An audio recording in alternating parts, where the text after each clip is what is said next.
Hello friends, మా ఇంటి పక్కన ఈ ఆవు పేరు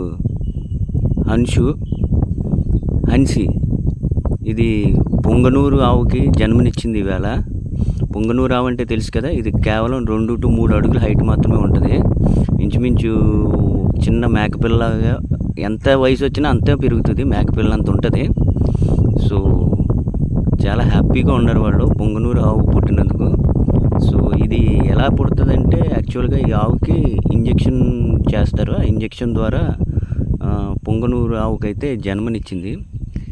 ఇది చూడడానికి చాలా ముచ్చటగా ఉంటుంది. పిల్లలు ఇంచక్క ఆడుకోవచ్చు ఈ చిన్న ఆవుని. అంతేకాకుండా మీరు అనుకోవచ్చు, ఇంత చిన్న ఆవు పాలు ఇస్తుందా అని. ఇది రోజుకి పెరిగిన తర్వాత రోజుకి 2 నుంచి 3 లీటర్లు పాలు అయితే ఇస్తుంది. చాలా ముద్దుగా ఉంటుంది. పిల్లలు అయితే చాలా ఇష్టపడతారు దీంతో ఆడుకోవడానికి. ప్లస్ చాలా హుందాగా కూడా ఉంటుంది. ఇది మంచి కలర్లో పుట్టింది, బ్రౌన్ కలర్ చూసారా నెత్తి మీద. చాలా బాగుంది ఈ ఆవు. సో ఈ వీడియో నచ్చినట్టయితే లైక్ చేయండి, షేర్ చేయండి, కామెంట్ చేయండి. Thank you.